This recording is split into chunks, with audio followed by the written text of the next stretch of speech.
Hi అండి, నమస్తే అందరికీ. నేనైతే 3 మంత్స్ తర్వాత ఇంటికైతే వెళ్తున్నాను. నేను ఎప్పుడు బస్కే వెళ్తానండి. ఈసారి మా అన్న వాళ్ళు కాల్ చేసి ట్రైన్కి అయితే వెళ్దాం రా అన్నారు. వీళ్ళే మా అన్న వాళ్ళు. ఆయన చూడండి బ్యాగ్ ఎలా వేసుకున్నాడో. ఎవరురా నువ్వు ఇంత టాలెంటెడ్ ఉన్నావు? ఇంకా అలా ట్రైన్ కోసం వెయిట్ చేస్తుంటే వీళ్ళు లగేజ్ మొత్తం నా దగ్గర ఇచ్చేసి పాట పాడడానికి అయితే బయటకు వెళ్ళారు. ఫైనల్గా మేము వెళ్ళాల్సిన ట్రైన్ అయితే వచ్చేసింది. ట్రైన్ చూడండి ఎంత ఖాళీగా ఉందో. మేము అలా ఎక్కగానే ఇలా స్టార్ట్ అయిపోయింది. ఇంకా నేను సమోసా తింటుంటే మా పెద్దన్న అయితే వచ్చాడు. ఈయన ఒక సాఫ్ట్వేర్ కూలీ. ఈయన చూస్తే నాకు ఒక డైలాగ్ గుర్తొస్తుందండి. సాఫ్ట్వేర్ ఇండస్ట్రీ రోజు రోజు పడిపోతుంది సార్. సాఫ్ట్ గా ఉంటే ఏదైనా పడిపోతుంది సార్. ఇంకా మా అందరి కోసం ఫుడ్ అయితే తెచ్చాడు. అది తినేసి ఒక చిన్న గేమ్ అయితే స్టార్ట్ చేశాము.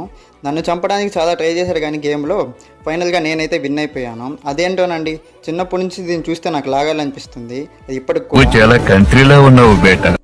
ఇంకా దాంతో ఆడుతూ ఉంటే పిజ్జా తిందాం కిందకైతే రమ్మన్నారు. ఇంకా అందరూ పిజ్జా తినేసి నేనైతే వ్యూ చూద్దామని కొంచెం బయటకు వచ్చాను. ఆ వ్యూ చూడండి చాలా బాగుంది కదా. ఇంకా ఆయన వచ్చి కొంచెం ప్లేస్ ఇవ్వమన్నాడు. మా ప్లేస్లో కూడా ఆయనే కూర్చునేశాడు. ఇంకా ఫైనల్గా మేమైతే కాళేశ్వరికి అయితే వచ్చేసాము. ఇంకా అందరికి హెడ్ఏక్గా ఉందని టీ తాగుదామని అయితే బయటకు వచ్చాము. ఆ షాప్ బయట ఆయన చూడండి దిష్టి బొమ్మ ఎలా పెట్టాడు. ఇంకా ఫైనల్గా ఇంటికి వెళ్ళే రూట్లో శివయ్యని అయితే దర్శనం చేసుకుని ఇంటికైతే వచ్చేసాము. ఫాలో చేసి లైక్ చేయండి. ఓం నమ శివాయ.